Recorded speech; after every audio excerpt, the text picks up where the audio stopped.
لازم تقدّروا الإنجازات الصغيّرة وما تقلّلوش منها علشان لمّا الإنجازات الكبيرة تيجي لكم تبقوا حاسين قد إيه طعمها حلو. يعني أنتم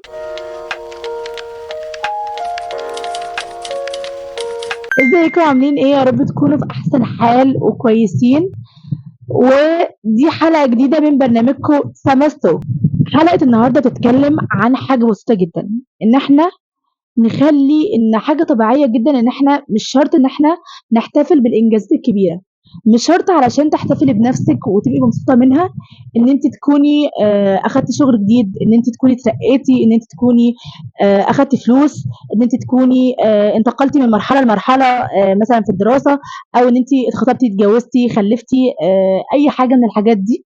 وبرضه كشباب يعني، كبنات أو كشباب، مش إن إحنا في أي حاجة إن الحاجات دي إن هي نعتبر إن هي إنجاز بس. يعني في حاجات بسيطة جدًا ممكن نعتبرها إنجاز.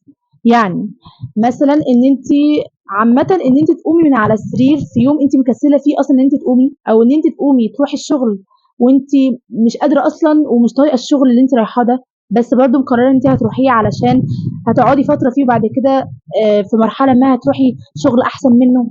ده في حد ذاتها إنجاز أنتِ بتعمليه في حياتِك.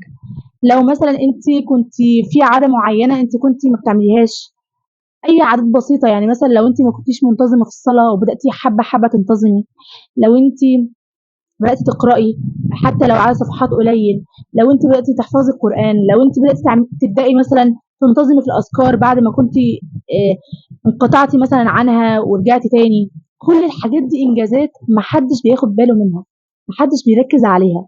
كل اللي بنركّز عليه على الإنستجرام وعلى السوشيال ميديا إن مين اتخطب، مين قرا فاتحة، مين اتجوّز، مين راح المكتب الفلاني، مين اللي غيّر من شغل ده للشغل ده، ومين اللي جاب عربية جديدة، ومين اللي عمل، ومين اللي سوى. يعني بنركّز على الحاجات اللي مش في إيدينا، لكن ما بتشوفيش قد إيه مثلًا أنتِ بتجاهدي عشان تقومي تصلّي، أو بتحسّي إن مثلًا الصلاة في الأول تقيلة على قلبِك، وبعد كده بتبدئي تبدأ بالنسبة لِك سهلة، وبعد كده تبدئي تحبّي إن أنتِ تقومي تصلّي، وبعد كده تبقى بالنسبة لِك حاجة حلوة، بعد كده تنتظمي مثلًا في السُنن. فكل دي إنجازات إحنا ما بنبقاش واخدين بالنا منها. أو مثلًا أي حاجة كانت على قلبِك تقيلة ودلوقتي بقيتِ بتعمليها عادية جدًا، ومُعتمدة إن هي حاجة عادية وحاجة طبيعية، أنتِ مش متخيّلة إن هي فعلًا نعمة، وإن هي مش حاجة طبيعية ولا أي حاجة. يعني برضه كل أبسط الحاجات اللي بسيطة جدًا، يعني مثلًا إن أنتِ تبدئي يومِك بهدوء، يومِك ما يبقاش فيه مشاكل، يومِك يمُر بسلام. الحاجات البسيطة خالص دي كلّها إنجازات بسيطة.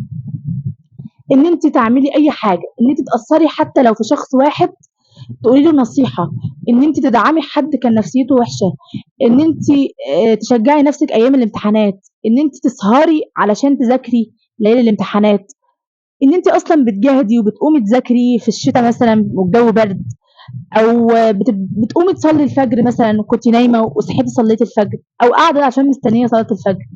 كل دي إنجازات، كل دي إنجازات ما حدش واخد باله منها وما حدش مدركها. بنفضل بس نركّز على النجاحات باقول لكم الكبيرة. فإحنا لازم نتعلّم إن إحنا نكافئ نفسنا على الإنجازات الصغيّرة دي، ونكون ممتنين إن إحنا بنعملها في حياتنا.